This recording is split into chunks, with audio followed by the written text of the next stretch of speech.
Olá pessoal, como vão? Vídeo hoje para comentar decisão que saiu no último informativo do STF. O conteúdo não é novo e é por isso que eu tô vindo aqui falar sobre isso com vocês. O STF já decidiu exaustivamente sobre as questões relativas à Lei 13.979, que é a lei que regula as questões relativas ao enfrentamento da pandemia no Brasil, e ela se aplica a todas as políticas. Ela é uma lei que a princípio se destina às medidas de saúde, não é? O objeto específico dela é em relação às questões próprias de enfrentamento da pandemia na seara da saúde pública, porém ela tem reflexos imediatos nas demais políticas, em função do comportamento da pandemia, em função dos indicadores epidemiológicos, em função justamente das medidas que vão sendo adotadas por estados e municípios e pela União para o enfrentamento e para a contenção do contágio e da pandemia. Bom, dito isso, essa é uma lei importantíssima para ser estudada para os próximos concursos, né? É preciso conhecer os dispositivos dessa lei e entender especialmente o objetivo dela, em primeiro lugar, as medidas restritivas para o enfrentamento da pandemia que a lei prevê de forma expressa, e entender que essas medidas não são ali elencadas de forma exaustiva. As medidas ali trazidas são exemplificativas. E daí vocês podem imaginar que uma série de debates vão decorrer a partir dessa lei. Por isso o conhecimento dela é imprescindível para a gente pensar não só a política pública de saúde, mas para a gente pensar também o comportamento das demais políticas públicas durante a pandemia, ok? Então esse era o primeiro ponto que eu queria trazer para vocês. E o que veio no último informativo do STF, informativo 1032, que traz uma questão específica em relação à imunização de adolescentes, né? Essa é uma questão que vem sendo tratada já com muito debate, muitas questões são levantadas, porque a gente tem alguma clareza científica já, não é? As pesquisas indicam a possibilidade de vacinação de adolescentes. E isso vai ter um impacto enorme, vocês podem imaginar, não só na política de vacinação, mas especialmente nas políticas relacionadas a crianças e adolescentes, tá? Então fiquem com essa informação. E o que diz esse informativo? A imunização de adolescentes por estados, municípios e Distrito Federal, a decisão de promover a imunização contra a Covid-19 em adolescentes acima de 12 anos, observadas as evidências científicas e análises estratégicas pertinentes, insere-se na competência de estados do Distrito Federal e dos municípios. E por que eu estou dizendo que o STF já decidiu exaustivamente sobre isso, porém a gente tem aí uma nova decisão no informativo. O que o STF já decidiu exaustivamente desde março de 2020, existe uma série de decisões que é importante que vocês conheçam. Essas decisões vão estar, várias já estão inseridas no nosso drive e outras ainda vão ser incluídas. Mas é uma sequência de precedentes em que o STF ele evoluiu na sua compreensão, claramente evoluiu na sua compreensão sobre a competência para a aplicação de medidas na pandemia. Um precedente importantíssimo que é mencionado nesse último informativo da STF é a ADI 6341 e a ADI 6343. São dois precedentes muitíssimo importantes, onde o STF, além de outras, né, algumas outras decisões, houve algumas suspensões temporárias de medidas liminares, em que o STF veio modelando essa questão, mas especialmente nas ADIs 6341 e 6343, o STF firmou com clareza a sua posição pela competência concorrente dos entes para a adoção de medidas no enfrentamento da pandemia. Porém, e isso é muitíssimo importante, Porém, a competência dos municípios, ela resta afastada naquilo em que ela dispõe de forma contrária aos estados, né? Então, vejam, a autonomia dos municípios, ela resta preservada, mas o STF firmou a posição pela preponderância do interesse. Então vamos lá, política de saúde, ela é regional.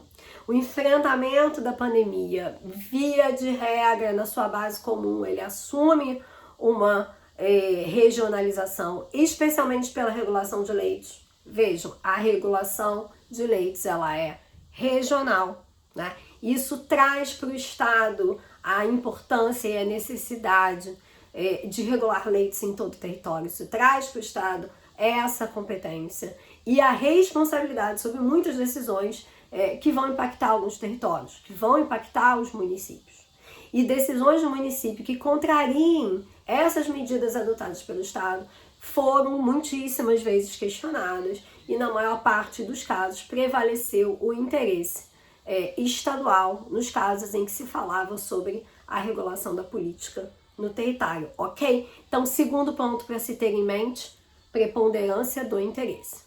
Então, preservada a autonomia dos municípios nos casos em que a preponderância do interesse ela é essencialmente local, resta preservada essa autonomia, né? Não pode o município, de forma infundada, especialmente sem uma fundamentação científica razoável, né? Sem ter base em evidências científicas, e esse foi o termo que a lei utilizou, sem ter base em evidências científicas, adotar medidas de forma contrária àquelas que vêm sendo adotadas pelo Estado, ok? Mas o município pode sim, né, adotar medidas específicas no seu território. Então vamos ver um caso específico em que determinado território ele tenha, por exemplo, ele precise fazer a adoção, por exemplo, de barreiras sanitárias, se utilizar de barreiras sanitárias para a contenção da locomoção de pessoas, entrada e saída da circulação de pessoas no seu território, na medida em que esse município, por exemplo, é uma região turística e bastante afetada pela circulação de pessoas e com isso ocorrendo o aumento do contágio. É possível que o município adote essas medidas restritivas, independente da adoção das mesmas medidas pelo Estado, independente de que o Estado tenha fechado as suas fronteiras, né? Esse é um dos exemplos de adoção de medidas em âmbito local, né? Então é importante ter a questão da preponderância do interesse em mente para que a gente consiga compreender até onde vai a competência de cada um dos entes, na medida em que essa competência ela é concorrente, né? Então a gente vai ver lá no artigo 29 da Constituição, fora a Lei 13.979, basicamente a União não trouxe um outro tipo de regulação específica sobre a adoção de medidas, né? Essa competência geral para essa regulação, muitas vezes ela passa para o Estado e os municípios preservam a sua competência nas questões locais, né? Então, eu estou repetindo isso porque isso é muitíssimo importante e isso vai impactar outras questões relacionadas a outras políticas, como eu disse, né? A questão é de saúde, mas com impacto sobre outras políticas públicas. E aí agora o STF vem tratando sobre a questão da imunização de adolescentes. Esse é o assunto do momento, né? Porque nós chegamos num momento fático, num momento, no nosso atual estágio de vacinação, em que já vacinamos a maior parte da população adulta, né? Já estão vacinados e agora estamos na fase de imunização dos adolescentes. E o que se tem de compreensão científica sobre isso? O que se tem sabido e posto pela ciência, e aí a gente precisa se socorrer, né? Quando a lei fala em evidências científicas, de que ela está falando? Né? Ela está falando de estudos e pesquisas de entidades e organizações nacionais e internacionais que de forma fundamentada no campo da pesquisa científica atestem a possibilidade, os resultados e a eficácia e a segurança de determinadas medidas de enfrentamento e de proteção das pessoas.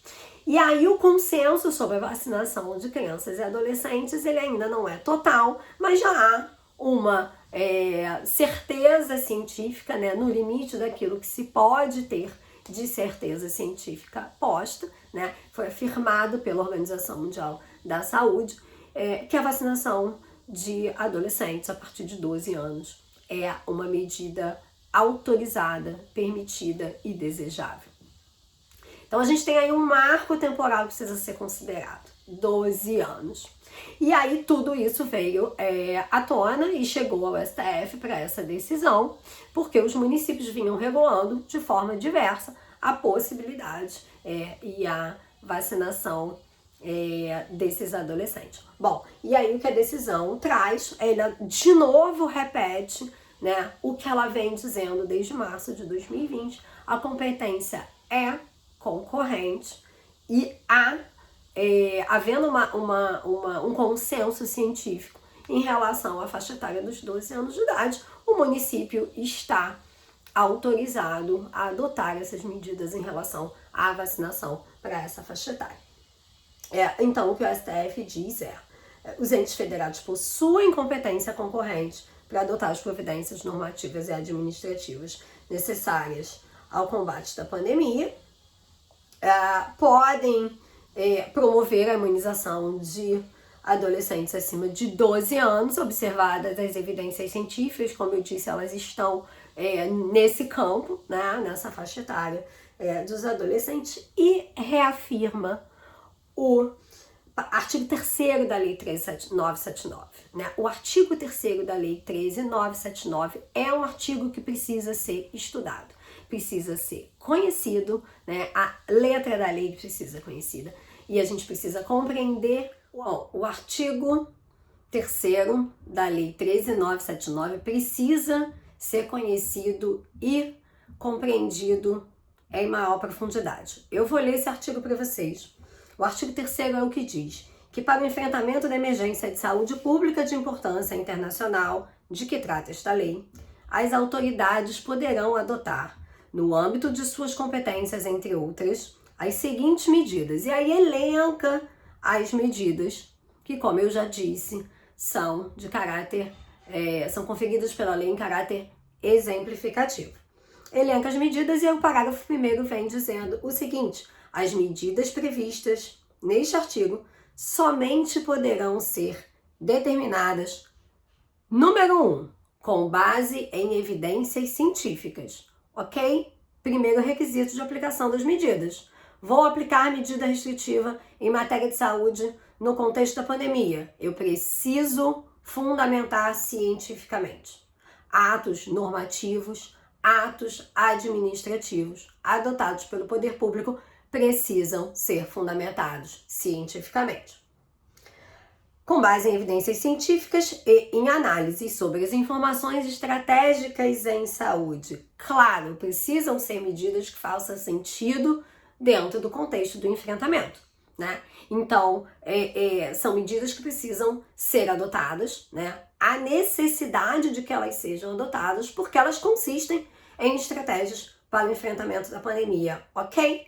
Não decorre da discricionariedade livre do gestor, não decorre, né, da vontade de restringir mais ou menos o seu território ou a locomoção de pessoas, mas faz parte de uma estratégia maior de enfrentamento da pandemia que precisa ser adotada para que a gente possa avançar nesse enfrentamento. E deverão ser limitadas no tempo e no espaço ao mínimo indispensável à promoção e à preservação da saúde pública. Terceiro requisito, trazido pelo parágrafo 1º. Eu vou repetir. E deverão ser limitadas no tempo e no espaço ao mínimo indispensável à preservação e à promoção da saúde pública. Então, vejam, não são medidas que possam ser adotadas indefinidamente, não são medidas que possam ser adotadas indiscriminadamente no território. Elas precisam ter uma fundamentação também de tempo e de espaço. São medidas que são necessárias neste território, nesses estabelecimentos. São medidas que precisam restringir o acesso de pessoas, por exemplo, a teatros, a estádios de futebol, a shopping centers, ou são medidas que precisam ser adotadas num determinado período de tempo, porque estamos vivendo um contexto mais grave, por exemplo. Quando os indicadores, né, o nosso maior exemplo, quando os nossos indicadores epidemiológicos sobem.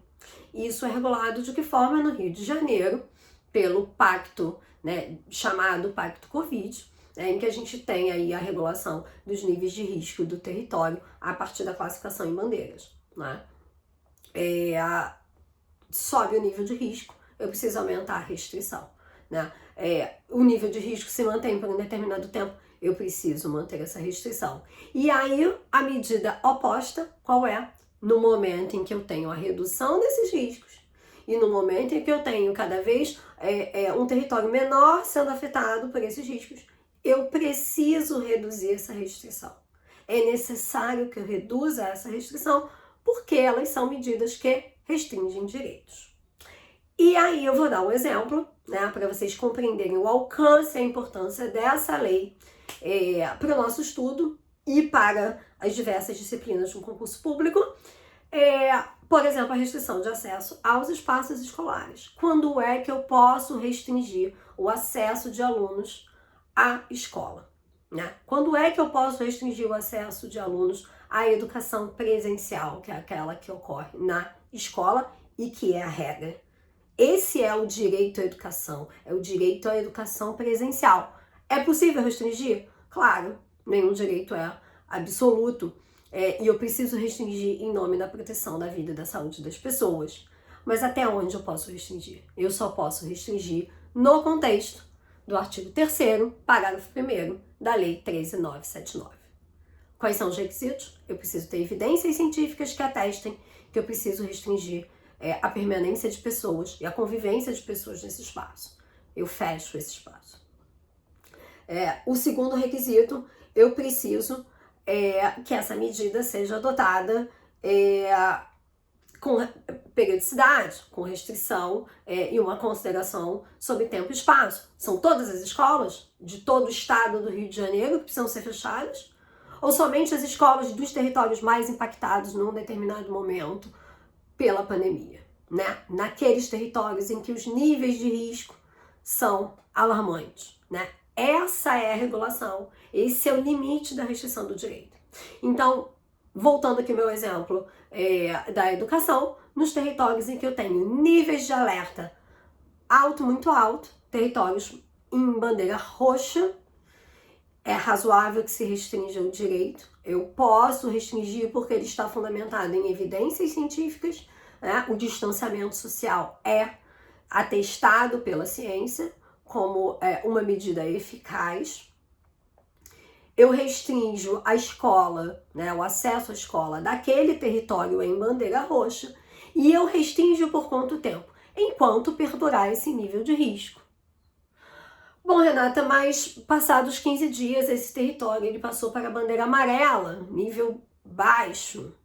Essa escola precisa abrir. Esse nível de restrição, essa restrição ao direito à educação presencial não se legitima mais. Então vejam a importância, e com isso eu regulo várias outras políticas, e com isso eu regulo inclusive as atividades sociais e econômicas, né, do nosso país, a partir da Lei 13.979 e o seu artigo 3º, parágrafo 1º, dispositivo importantíssimo para o estudo das políticas públicas e para a compreensão dessa ponderação de interesses, dessa proteção de direitos que vai precisar acontecer no contexto da pandemia, né? É claro que a saúde deve e precisa ser protegida, mas eu não posso, a pretexto de proteger a saúde, aniquilar, anular os outros direitos fundamentais dos indivíduos. Bom, então, novamente o STF volta a essa decisão no informativo 1032.